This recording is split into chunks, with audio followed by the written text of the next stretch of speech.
Happy weekend, BC. I'm back with you to do Vinyl Spins number 8, and this one is kind of a tribute edition, so I don't know if many folks realize, but we lost a great jazz producer several days ago, and that would be Orrin Keepnews. For those that are not familiar with Orrin Keepnews, he was one of the co-founders of Riverside Jazz. So in the 50s, outside of the majors, there were really 3 big jazz labels. So Blue Note, which everyone knows, Prestige, which most people know about, and then there's Riverside, all based out of New York. Prestige, Blue Note, and Riverside all had a different philosophy in terms of recording the bands.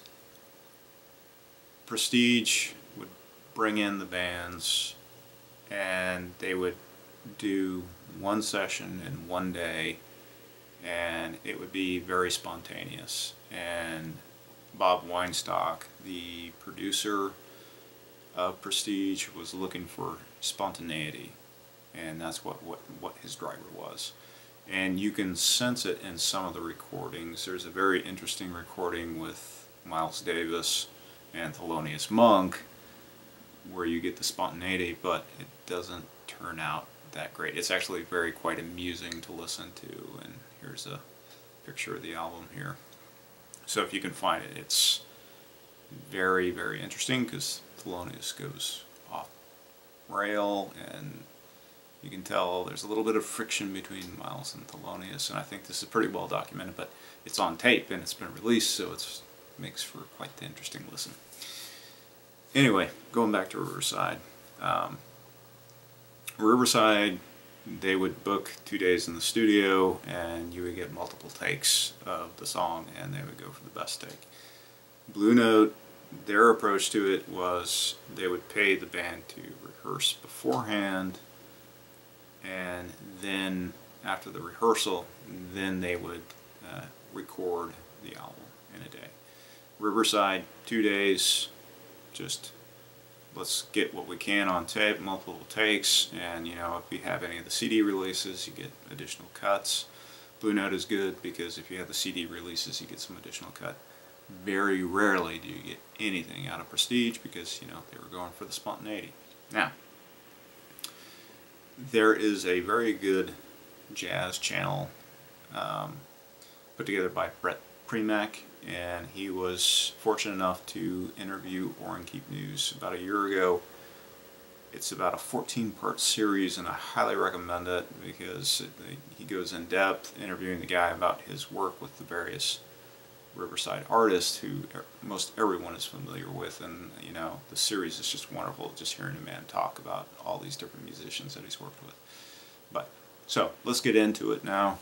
This is really what I've been spinning. This is mainly jazz focused, so if jazz is not your bag, then yeah, you can switch this off or find something else. Sorry, but I just want to tell you that I'm covering mostly jazz because that's what I've been playing. But let's go into it. So the album that really broke Thelonious is this guy right here, which is Brilliant Corners. This is not an original. I'd love to have an original. This is a OJC.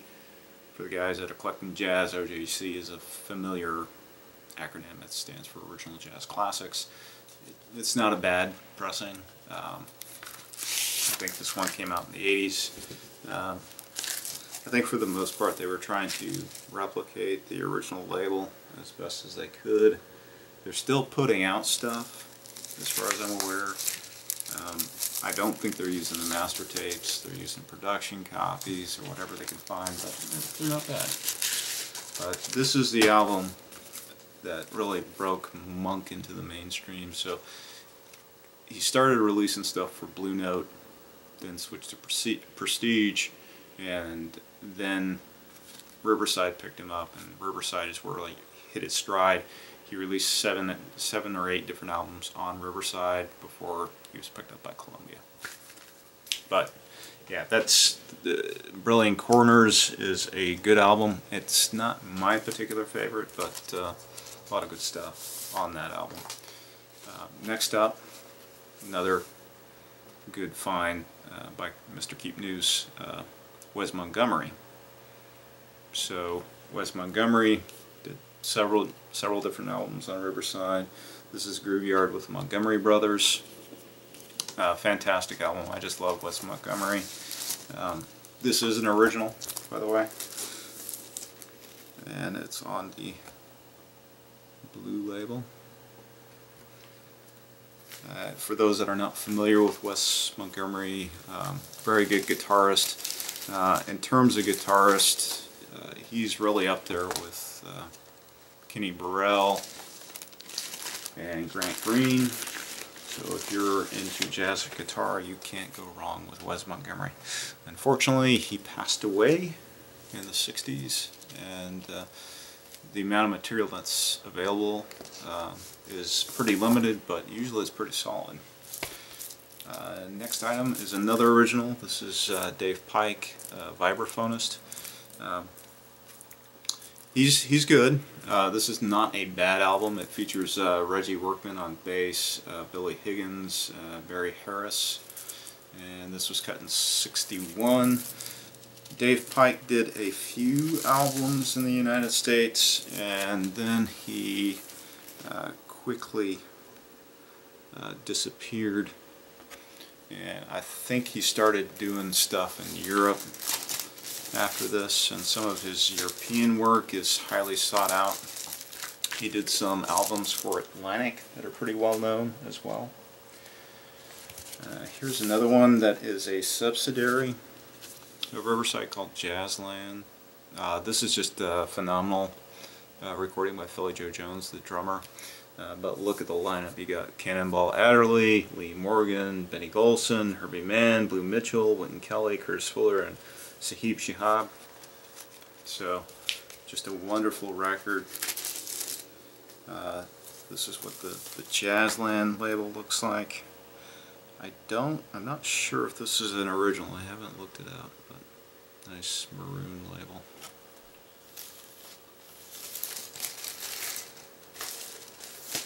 Philly Joe Jones, of course, was the drummer for Miles Davis. And right before Kind of Blue, of course, he got cut from the Miles Davis band. And after that, he was kind of a freelancer as far as I'm aware. And then he came out with some albums, and he did a couple for Riverside. Now, what I'm going to show you next is not original. These are reissues by Analog Productions, so they came out in the 90s. So Cannonball Adderley is another Riverside find, along with Bill Evans. Bill Evans was also a Riverside find. Now, again, with the Analog Productions, you got this flimsy cover. These are 45 RPM pressing. They do a very good job with replicating the label as best as they can. And I think, yeah, all of the Riverside material that was done for Analog Productions was cut by Kevin Gray and Steve Hoffman at Acoustic, which I guess is right next to, or was right next to, RTI before Kevin Gray started cutting exclusively at his own studio, which is Coherent Audio. Here's another one.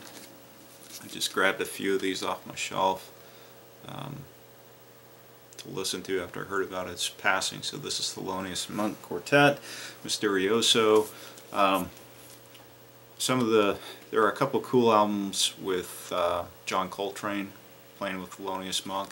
Mysterioso just happens to feature Johnny Griffin, Roy Haynes, and this was recorded at the 5 Spot Cafe. Again, flimsy kind of cover, 45 RPM, and again, kind of on this black label here.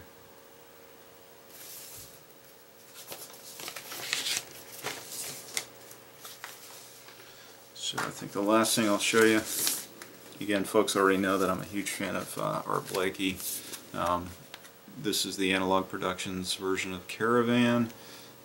Again, one of, well, this is the lineup after Lee Morgan had left, and I think Lee Morgan subsequently returned for a couple albums after this, but this features Freddie Hubbard, Curtis Fuller, Wayne Shorter, Cedar Walton, and Reggie Workman.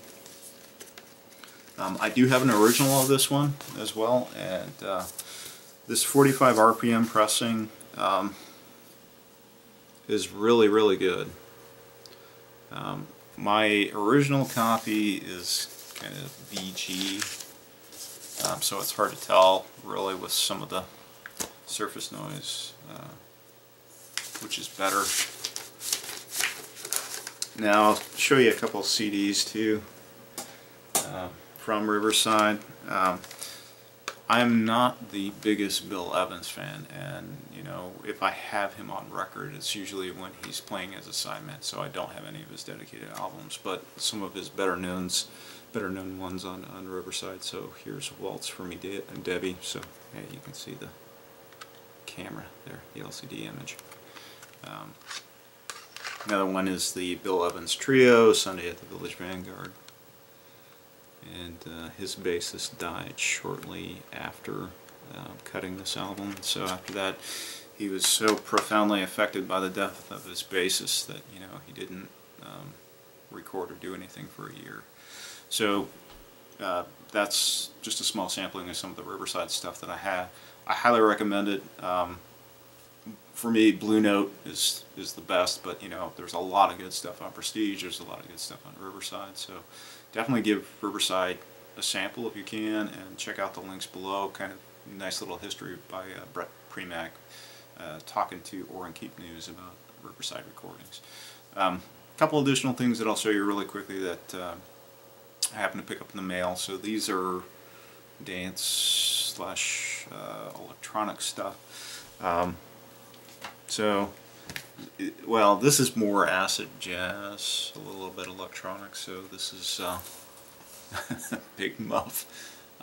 There's a wonderful rendition of My Funny Valentine on this, and yeah, you can kind of see what else is on the... It's smooth jazz, acid jazz, electronic. Definitely worth checking out. This is on, let's see,